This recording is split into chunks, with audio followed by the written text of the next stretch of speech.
Hello students, doctor सीमा कुमारी, history department, pre law 2। इसके पहले आप लोग को मैं 1857 के सिपाही विद्रोह के कारण के बारे में बताऊँ। आज का टॉपिक है the government of India act 1858 यानी भारत शासन अधिनियम 1858 ईस्वी। तो 1857 का सिपाही विद्रोह या स्वतंत्रता संग्राम, पहला स्वतंत्रता संग्राम के बाद यह जो एक्ट बना, यह एक्ट क्यों बना, क्या कारण था कि एक्ट को बनाया गया। तो हम देखते हैं कि स्वतंत्रता 1857 के स्वतंत्रता संग्राम में 1858 के पहले यहाँ पे ईस्ट इंडिया कंपनी का वर्चस्व था और उसकी दमनकारी अत्याचार भारत के जनता पे काफ़ी बढ़ चुका था और बहुत सारे कारण था जो कि 1857 की क्रांति कारण बना। देखते हैं कि भारत शासन अधिनियम 1858 में जो बना, पारित हुआ, वह क्यों हुआ। तो इंग्लैंड में 1857 ईस्वी में आम चुनाव हुए। वहाँ पर एक आम चुनाव हुआ और लॉर्ड पामस्टन ब्रिटिश के प्रधानमंत्री बने। एक चुनाव हुआ और वहाँ के ब्रिटिश के प्रधानमंत्री को उन्हें बनाया गया। 12 फरवरी 1858 ईस्वी को भारत में अच्छे शासन और दोहरे शासन के दोषों को दूर करने के लिए एक विधेयक संसद के सम्मुख प्रस्तुत किया। यह विधेयक द्वितीय वाचन, सेकेंड रीडिंग के बाद पारित हो गया, किंतु कुछ कारणों से पामस्टन को त्याग पर देना पड़ा। जो एक आम चुनाव हुआ था और उसे वहाँ का प्रधानमंत्री बनाया गया, तो कुछ कारणवश वह अपना त्याग पर दे दिया और इसके बाद लॉर्ड डर्बी प्रधानमंत्री बने। उनके काल में प्रस्तुत विधेयक 2 अगस्त 1858 ईस्वी को महारानी विक्टोरिया के हस्ताक्षर के बाद पारित हो गया। किसके हस्ताक्षर? तो महारानी विक्टोरिया के हस्ताक्षर के बाद पारित हो गया। यह भारत शासन अधिनियम 1858 कहलाया। तो यह जो provisions of the government of India act यानी भारत शासन अधिनियम के प्रावधान, यह जो बना, तो इस कानून की शर्तें निम्नलिखित थी। कोई भी शर्त, इसके पहले में बहुत एक्ट आपके बारे में आप लोगों को बताई हो, तो कोई भी एक्ट बनता है तो उसमें एक शर्त रखा जाता है और उस शर्त के तहत एक कानून बनता है। उस कानून के तहत फिर वहाँ पे वो लागू किया जाता है और उसके तहत। तो स्टूडेंट्स, हम देखते हैं कि 1857 ईस्वी का जो सिपाही विद्रोह हुआ था या स्वतंत्र भारतीय संग्राम का जो वो स्वतंत्रता संग्राम का हम जो पहला स्वतंत्रता संग्राम जो उसके बारे में जो कहते हैं, तो इसके बारे में हमारे बीच लाला लाजपत राय ने भी यंग इंडिया में लिखा है कि 1857 की क्रांति राजनीतिक और राष्ट्रीय दोनों थी, या राजनीतिक और राष्ट्रीय या दोनों थी। और इस कारण क्यों हुआ, तो बहुत सारा इसका कारण था जो मैं आप लोग को डिटेल में बताई भी थी। दोहरे शासन का अंत, भारतीयों के प्रति संदेह, अंग्रेजी शिक्षा का प्रसार, शासन और जनता के बीच खाई, तो यह बहुत सारा पॉइंट्स है जो मैं आप लोगों को बताई। तो आज उसके बाद जब वह सफल नहीं रहा, यह भी है कि 1857 का सिपाही विद्रोह जो है वह भारत के जनता और अंग्रेज़ों के बीच जो हुआ, लेकिन वह सफल नहीं रह पाया और उसके सफल नहीं रहने के कारण अंग्रेज़ों का वर्चस्व और उसकी पैर जम गई। वह पूर्ण रूपेण और भारत पर अपना पैर को जमा लिया।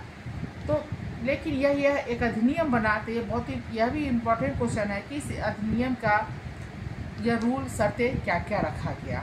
तो यह इसका पहला था कि इस कानून के द्वारा भारत का शासन कंपनी के हाथों से ले लिया गया और उसकी ब्रिटिश ताज के अधीन कर दिया गया, यानी ईस्ट इंडिया कंपनी अब समाप्त हो गई।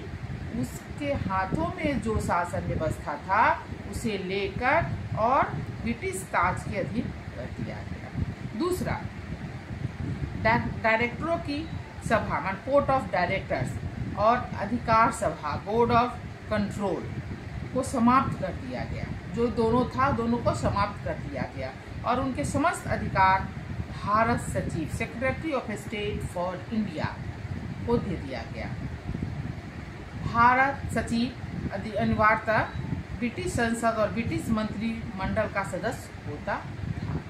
तीसरा, भारत सचिव की सहायता के लिए, उसकी हेल्प के लिए 15 सदस्यों का एक सभा भारत परिषद इंडिया काउंसिल की स्थापना की गई। एक 15 सदस्यों की एक मेंबरों का एक सदस्य का एक सभा भारत परिषद की स्थापना की गई।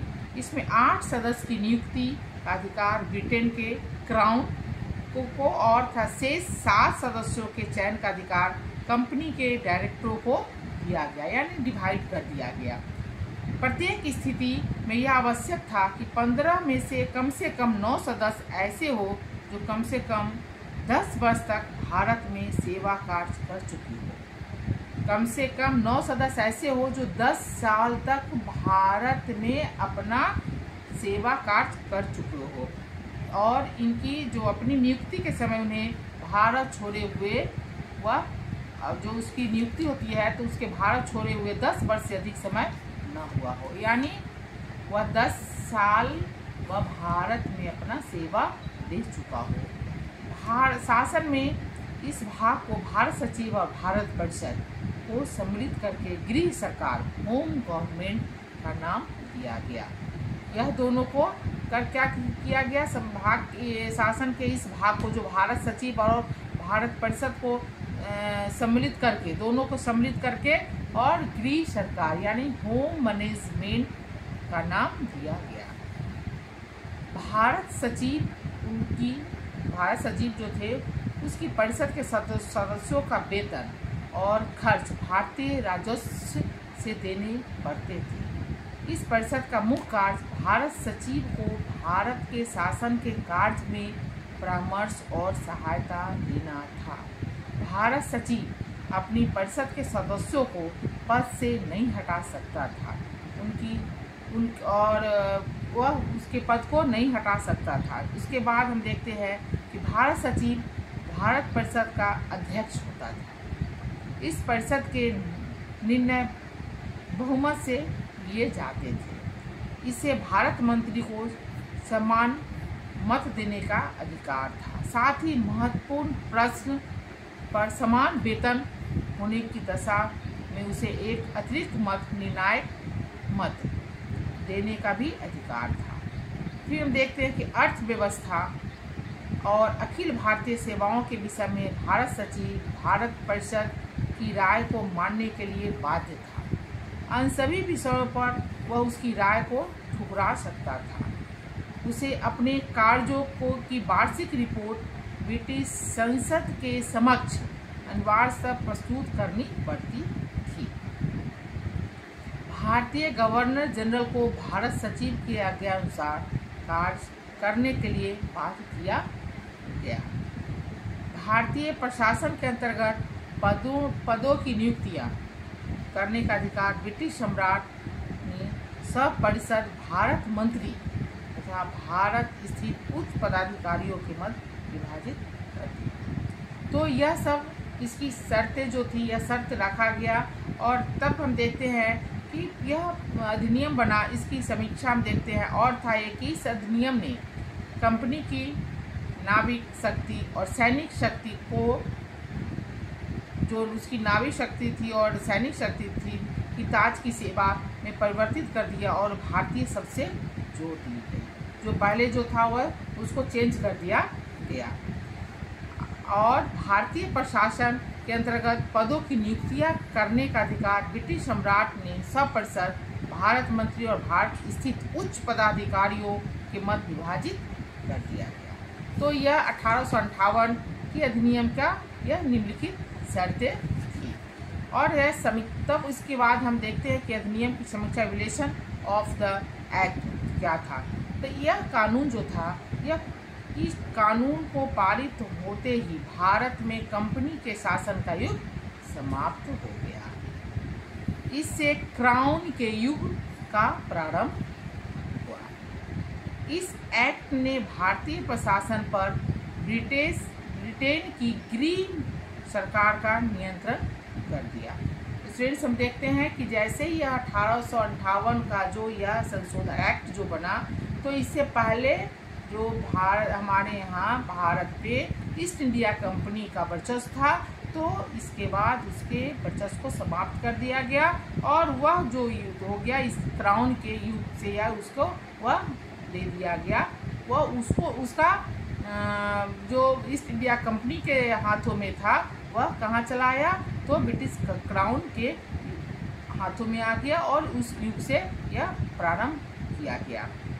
लोक सेवाओं में भेदभाव और पक्षपात को भी इसने समाप्त कर दिया। धार्मिक स्वतंत्रता भी प्राप्त हुई। इस एक्ट के द्वारा इंग्लैंड में दोहरी सरकार का भी अंत हो गया।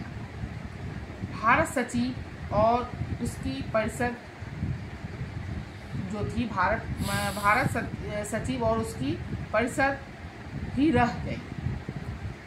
इनमें से भारत सचिव ब्रिटिश मंत्रिमंडल का सदस्य होता था। इस अधिनियम से देसी राजाओं के भी ब्रिटिश ताज के सीधे संबंध स्थापित हो गए। जो पहले सीधे आपको मैं बताई थी इससे पहले कि वह सीधे उससे संपर्क नहीं कर सकता था, तो अब वह सीधे डायरेक्ट उससे संपर्क भी कर सकता था। लॉर्ड डलहौजी की विस्तारवादी नीति का अंत करते हुए देसी राजाओं को विश्वास दिलाया गया कि उनके प्रदेशों की हड़प नहीं होगी। दूसरी तरफ आलोचना का जो आलोचक है, वह आलोचकों का मानना है कि इससे कोई वास्तविक परिवर्तन नहीं हुआ।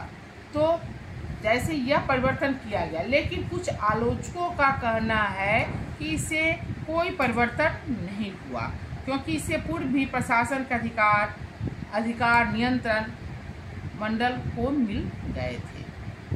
तो स्टूडेंट्स, हम देखते हैं कि 1858 के अधिनियम के द्वारा किया गया सत्ता हस्ताक्षरण वास्तविक कम और औपचारिक अधिक था।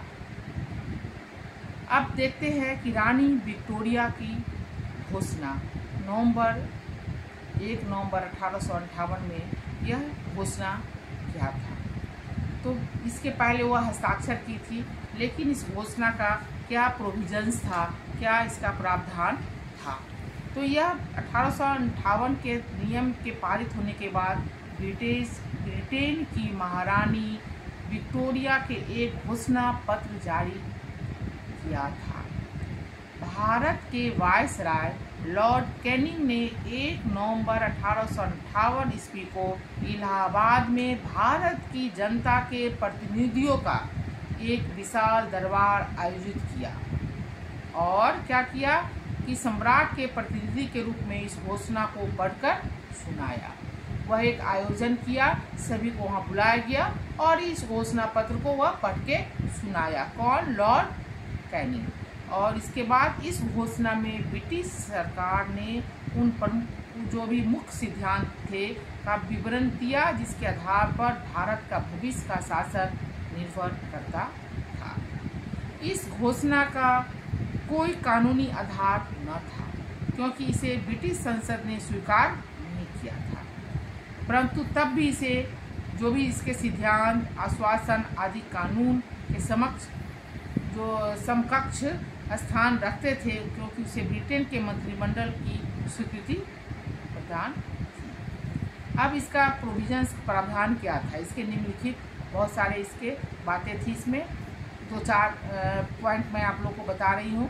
कि इसके द्वारा जो घोषणा किया गया था उसका क्या था।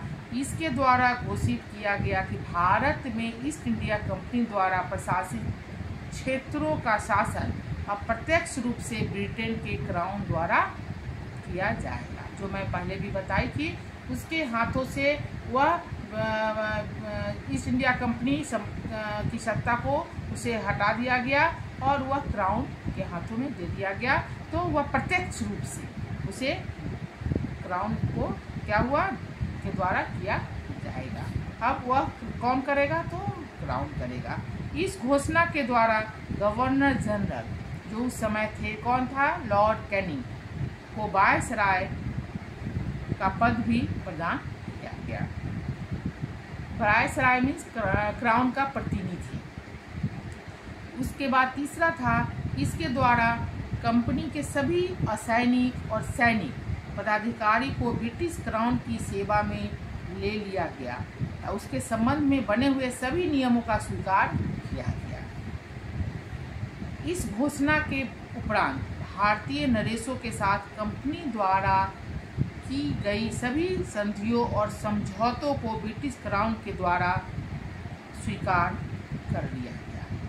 भारतीय नरेशों को बच्चा गोद लेने का अधिकार दिया गया जो पहले नहीं था, और उन्हें यह आश्वासन भी दिया गया कि ब्रिटिश क्राउन जब भारत में राज विस्तार का आकांक्षा नहीं करता और भारतीय नरेशों के अधिकारों, गौरव एवं सम्मान का उतना ही आदर करेगा जितना कि वह स्वयं का करता है। इस घोषणा से क्या हुआ कि अपनी भारतीय प्रजा का आश्वासन दिया कि उनकी धार्मिक विश्वासों में कोई हस्तक्षेप नहीं करेगा, कोई उनकी धर्म के में भी कोई हस्तक्षेप नहीं किया जाएगा। उनके प्राचीन विश्वासों, आस्थाओं और परंपराओं का सम्मान किया जाएगा।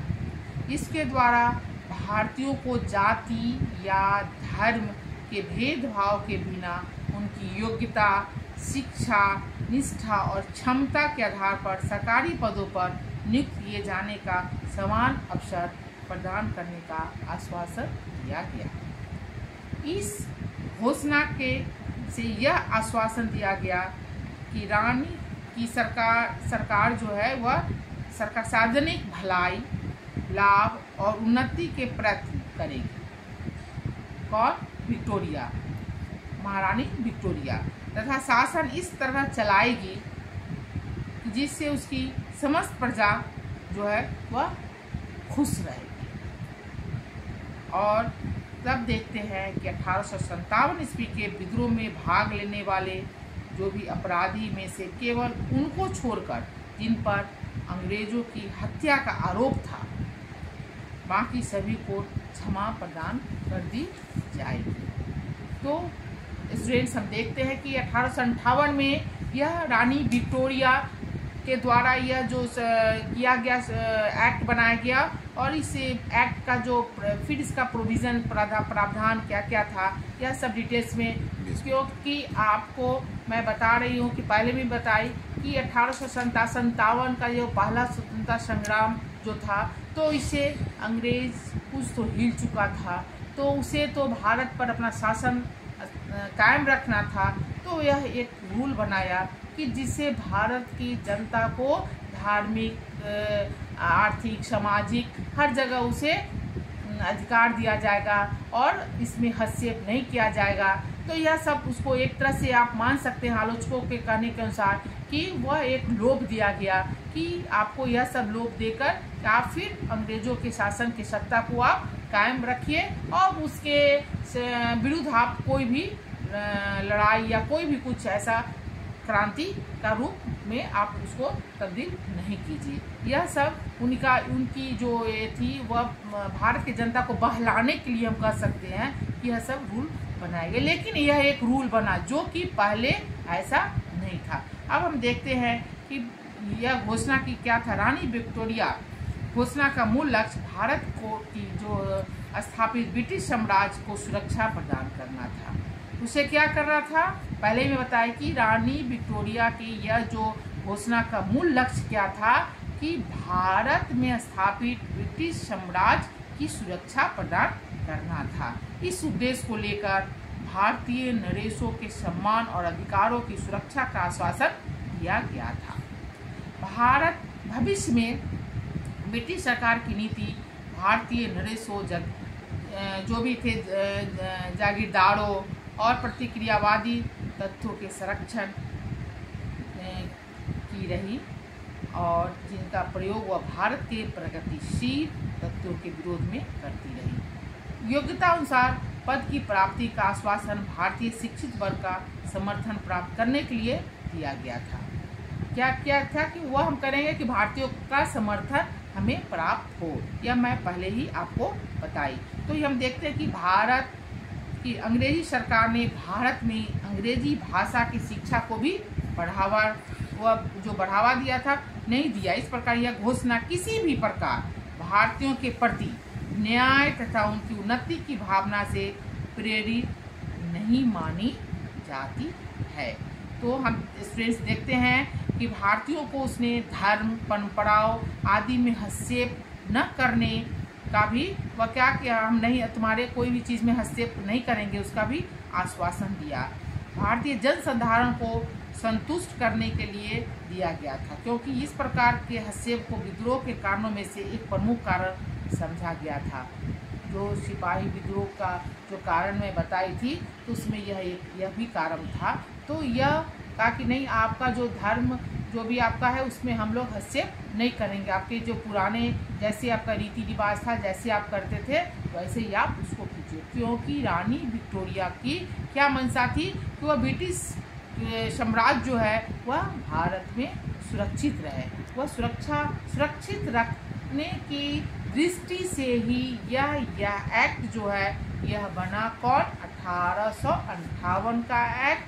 और तब हम देखते हैं कि यह एक्ट किसी भी तरह से भारत के लिए उन्नति की भावना से प्रेरित नहीं थी, वह इसमें भी अंग्रेजों की अपनी हित और अपनी भलाई के लिए ही यह एक्ट बना। लेकिन तब भी थोड़ा सा छूट दिया गया भारत के जनता के साथ। तो स्टूडेंट्स, आज का यह टॉपिक आपका रहा। यह टॉपिक भी बहुत इम्पॉर्टेंट है कि एक्ट 1857 की सिपाही विद्रोह के बाद यह एक्ट, और इसके बाद मैं आपको बताऊंगी ये 1858 के एक्ट के बाद 1861 ईस्वी का भारतीय कौंसिल कानून, इसके बाद का टॉपिक रहेगा भारतीय कौंसिल कानून। मैं अपना मोबाइल नंबर भी दे दूंगी, आप लोग को कोई भी अगर प्रॉब्लम हो, नहीं समझ में आता होगा तो आप ज़रूर इसको उनसे बात कीजिएगा, बताइएगा, मैं आपको बताऊंगी। मेरा मोबाइल नंबर है